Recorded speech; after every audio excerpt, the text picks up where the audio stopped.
Sup, it's Hallie. Welcome back to Undercurrents. When we last left off, we had just joined the club, and we were writing a poem. But we had suggested it be about rainfall, and I guess maybe they know Sayori's condition that's the associated with rainfall. That might explain what the weird reaction they all had, but, whatever. Let's just go. As I put pen to paper, I inwardly thanked the heavens for the literal rainstorm. Sayori was right. Having a guiding theme does make things far simpler. The ink flows from the nib as I move it across the blank surface like droplets forming a river, which then meanders its way into the sea. Slowly but surely, my poem takes shape along similar lines. Once I was stable, comfortable in my living, content with all that I had, never needing something new, till the vast watery expanse beneath the sky met my eye, its all echoing irresistibly in my head, promising the greatest, the richest of rewards, if I would venture its void of blue. So my bags are now packed, and prepared to leave. My loved ones, all I've bade farewell. Aboard my grandfather's rickety ship, I cast forth into the choppy swell. It's been but a day since I set sail from the bay. The winds are prevailing, still fair is the weather. But will I find the fabled treasure, the gold, pearls, frankincense, and myrrh, those fabled wonders of the earth? Or will the sharks prove too much to handle?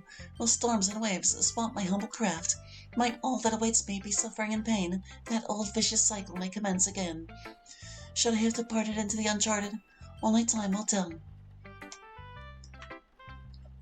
I refuse to let again and that other word rhyme. I reckon it's all right, even if I do say so myself. Hopefully the others share the same opinion. Well, at least one of them in particular, whom my gaze presently drifts over to. Whatever funk came over Monica earlier still seems to be there. I can see it written all over her as she twirls that distinctive pen of hers between her fingers.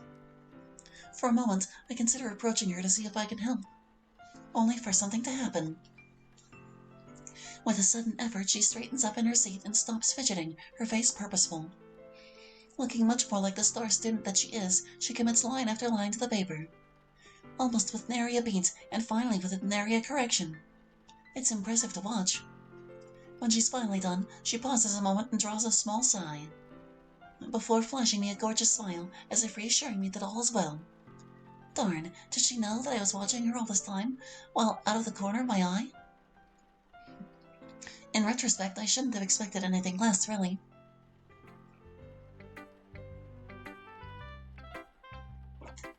How are we all doing? I'm done with mine. Same here. Nothing to it. Not my finest effort, but I think I did adequately given the constraints I set for myself.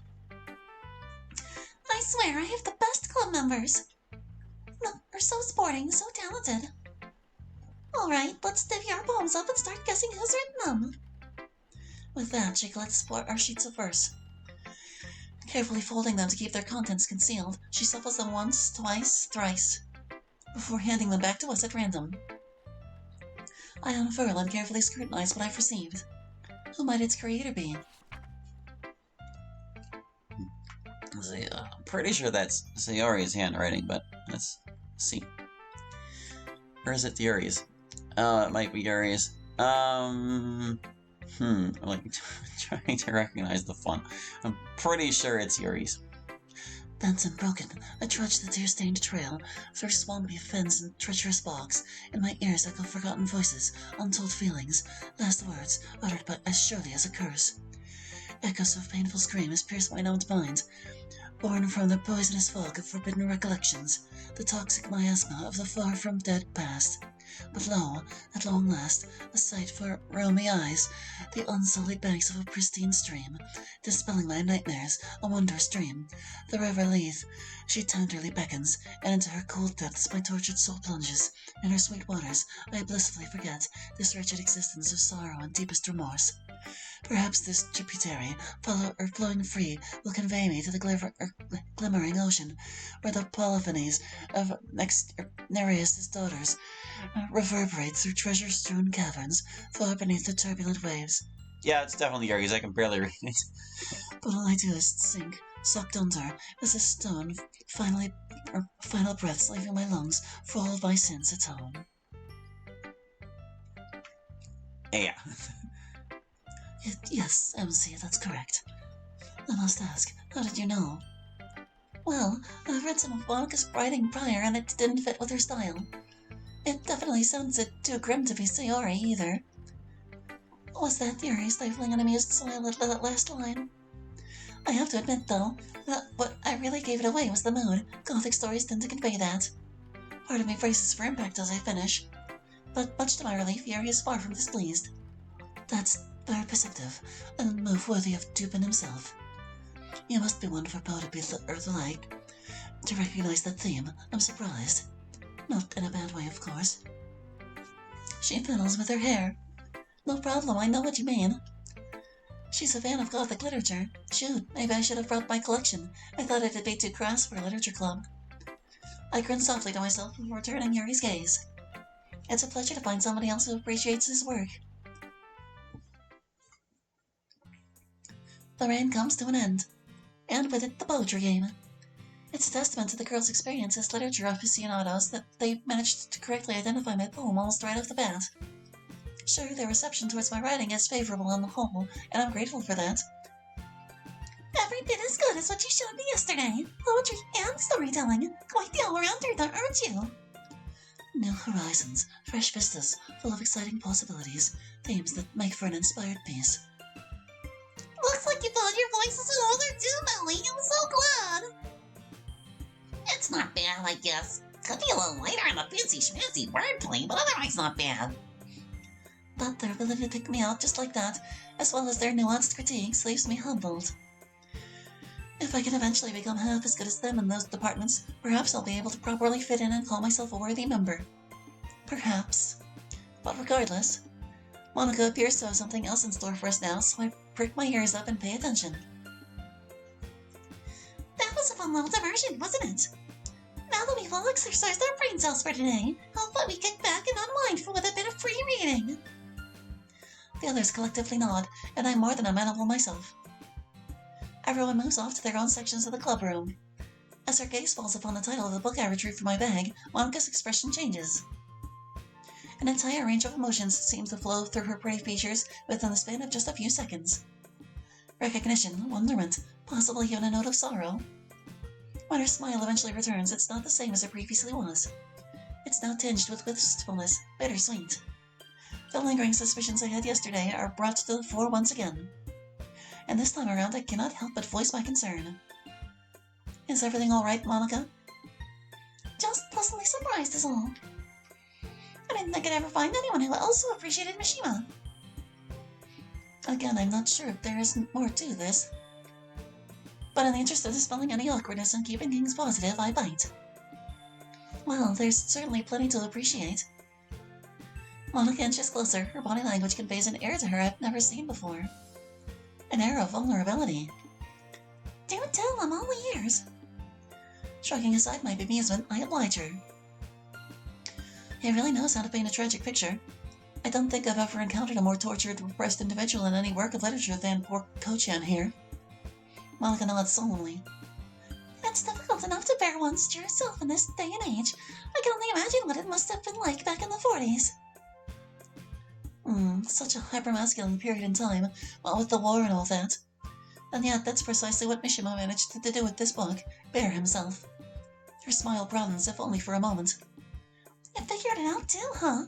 That's the story, or that the story is at least partly autobiographical in nature. Even if you're not familiar with Mishima the man, a lot of the story still feels much too raw, much too visceral to be purely made up. Indeed, one can tell that it comes from within, but a good chunk of it is born of hard experience. That personal touch is what makes it speak to me. So personal that it's sometimes impossible to read the book without feeling like an intruder into Mishima's life. A fly on the wall. Which brings to mind what we spoke about earlier, about an author's emotions and experiences infusing their work. Granted, he literally masked the entire thing as a novel, but it still took a lot of guts to pour his innermost thoughts and fantasies onto paper. Not to mention, go on to then publish them. It did, if only some of us were so courageous. Silence descends again. I eventually break it by clearing my throat. Moving back to Ko-chan. Yes. While I pity the guy for having to conceal his true nature from the world, I can't help but feel sorry for Sonoko as well. Monica sucks in her breath. It's a difficult situation for both of them, definitely. If only things could have worked out a different way. On the subject of Sunoco, I found it odd that Kochon would seek his mother's counsel about marrying her. Did you know? Yeah, I mean, the story establishes almost from the get-go that he and his mother aren't close. And yet, there he goes, seeking her opinion about such an important decision. There's that pang of hurt again crossing her face. Maybe he's afraid. Maybe he's hoping that his mother will advise him not to marry Sunoco, so he doesn't or won't have to refuse the poor girl himself. That way it would be her decision and responsibility, not his. Monica closes her eyes for a few seconds. When they open again, it's as though she's gazing off into a different reality entirely. I guess children can never really cut themselves free from their parents' apron strings, can they? No matter how contentious their relationship is. She bites her lip and glances away. Meanwhile, I do my best to not grit my teeth at her statement. This entire topic has been taking heels into me. Sorry for rambling. I tend to get really caught up in stories that resonate with me. I immediately move to reassure her. How could I not? If she's in anything like a situation akin to mine, I wouldn't wish such a thing upon anyone. No worries, Monica. It's always nice to see somebody so immersed and passionate, immersed in and passionate about a book they like. After all, this is the literature club, is it not? And what would a literature club be without that sort of spirit, hey? Monica seems to perk up at my words. You're a great listener, MC, and a fine connoisseur of literature to boot. I knew I wouldn't regret inviting you to join me. A faint blush reddens her cheeks. Did I say me? Sorry, us. I meant us. Before I have a chance to respond further, she swiftly composes herself and rises to her feet.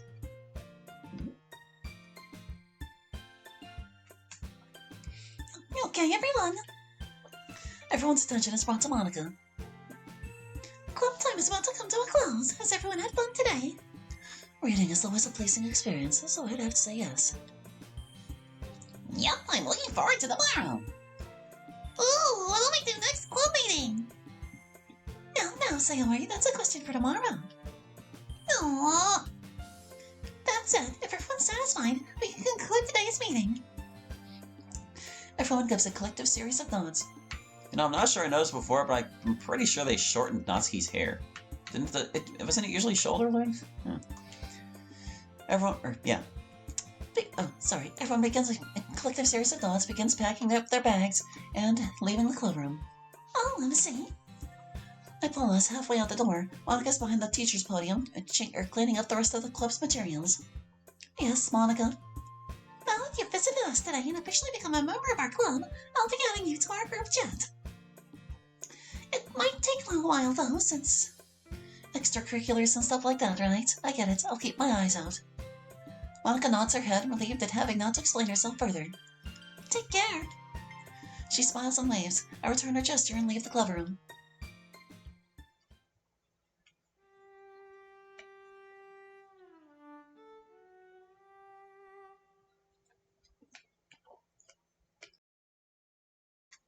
Snared by the fly trap, eh? 25th.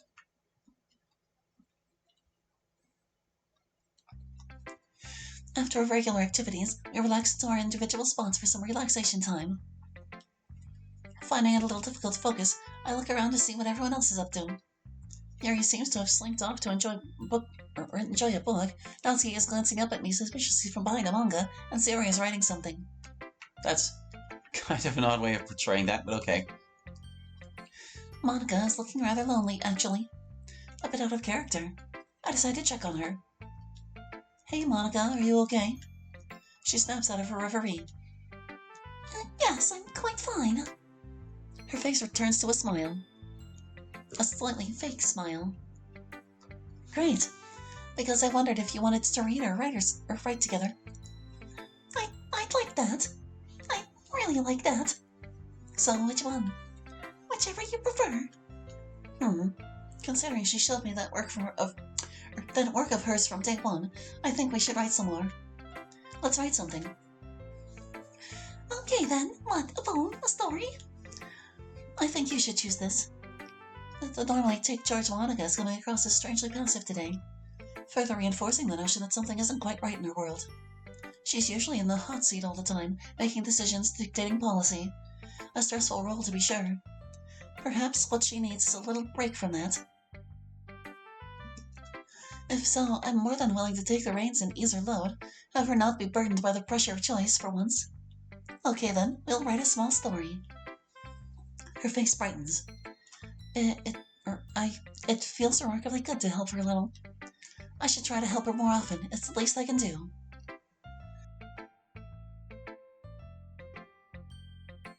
So, Monica, let's start. It'll be a short story. And to put an interesting spin on things, we'll make it a collaborative work, taking turns to fill in the details. Does that sound all right? Her smile seems to grow a little. It feels remarkably good being able to lift her spirits. So rewarding is her smile. Determined to achieve more, I put pen to paper and kick things off. Fallen leaves and twigs crunch underfoot as I tread my way through the verdant forest. A fairly innocuous opener. Let's see what Monica can do with this. Tread in the opposite direction from my home and the tedious garden party that carouses therein. For the life of me, I can't stand fancy doers and their hoity-toity attendees. It's so stuffy, not at all how I wish to be, and nobody would notice if I left and never came back. I raise an eyebrow. Interesting tack she's taken there, introducing a spot of drama. Let's see if I can boil the pot even more.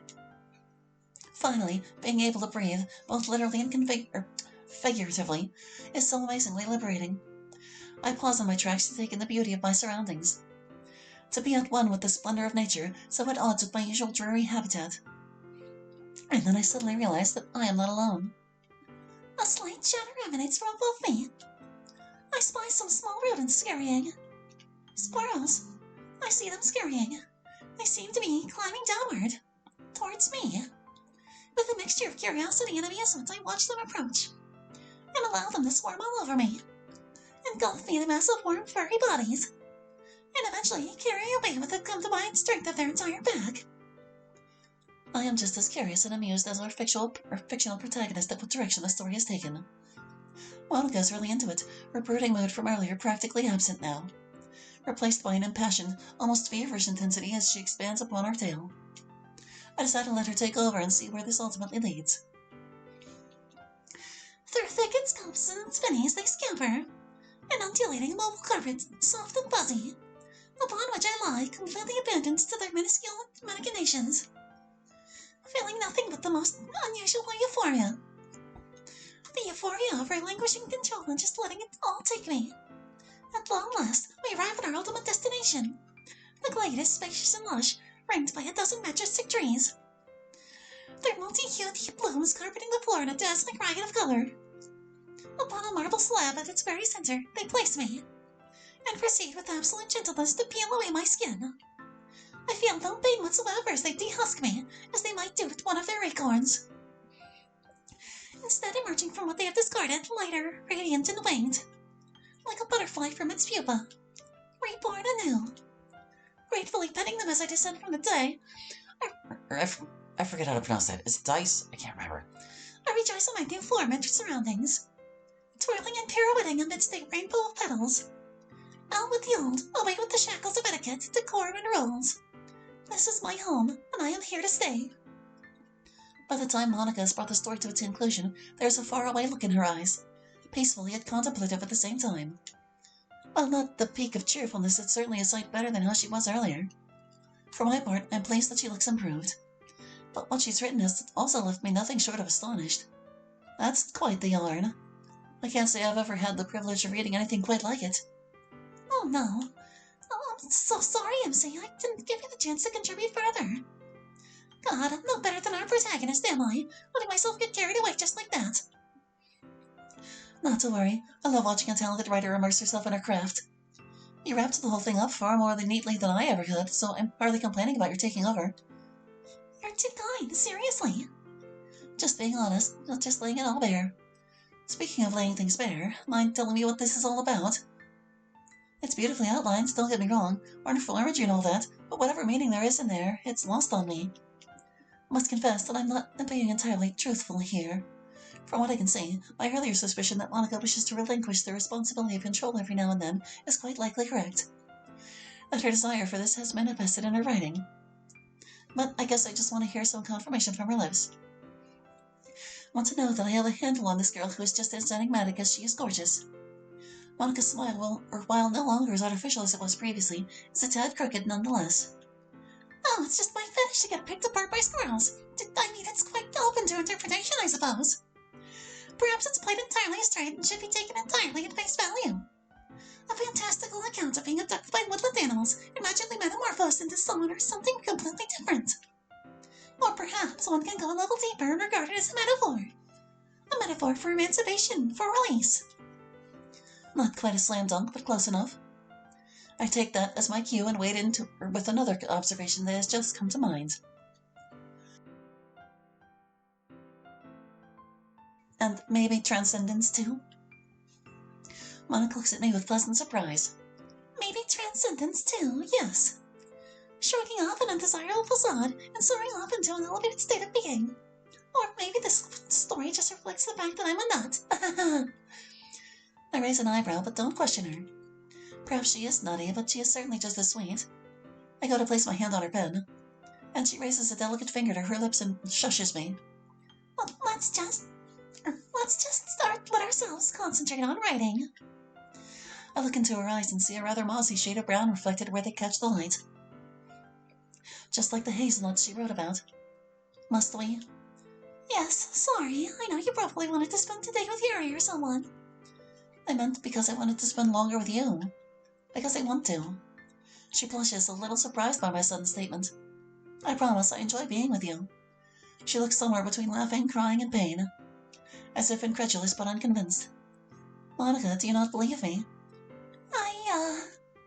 I just don't see how you would have enjoyed this. You'd be surprised at the wonders of good company.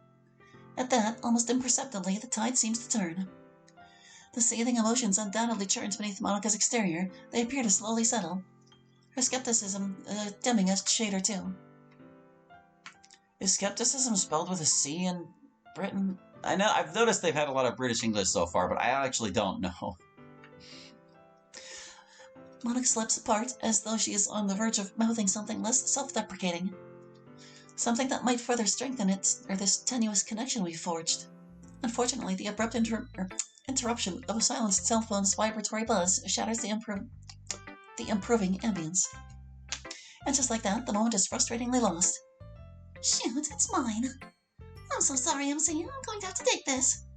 It's not a bother. I notice her brows knit in consternation upon producing the device and noting whomever it is that is attempting to contact her.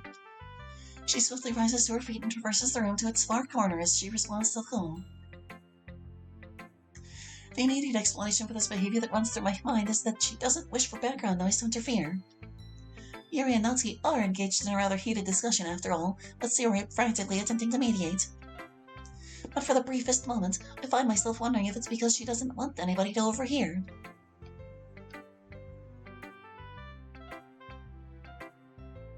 Regardless of the reason, when Monica returns, I am crestfallen to note that she once again looks no better than she did when I first sat down with her.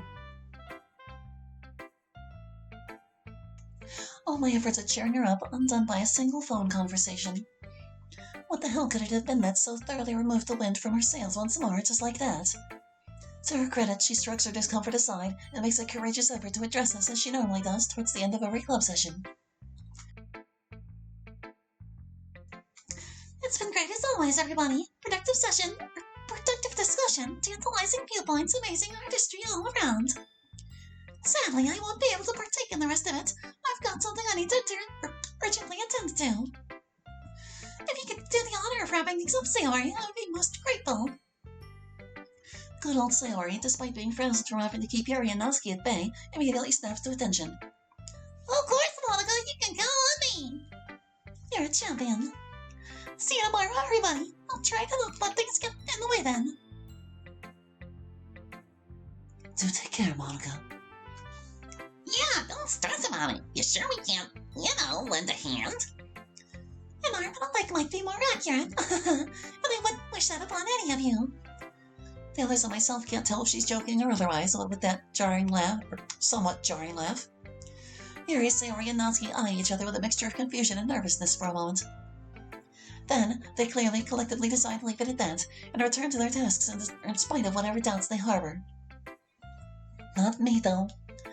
I can't shake my concern for Monica. As she gathers up her belongings and prepares to leave, I cannot help but start after her. Monica, only to be stopped in my tracks by how strangely calm she now looks. An almost eerie serenity. It's been a trying day, MC. I don't think I've seen the last of its tribulations. But thank you for making things at least somewhat bearable. I don't know if I'll be able to make it through in one piece, but... Her eyes turn in an almost tender look. The memory of this afternoon we've shared will give me a fighting chance. And with that, she slips out. A shimmer of the ribbon around her ponytail being the last sign I see of her for the day. While I'm still as bemused as ever by Monica and her air of mystery, and while I won't deny that I'm still a little worried, I allow myself the satisfaction of holding my head somewhat higher at her parting words. Perhaps it wasn't for naught after all.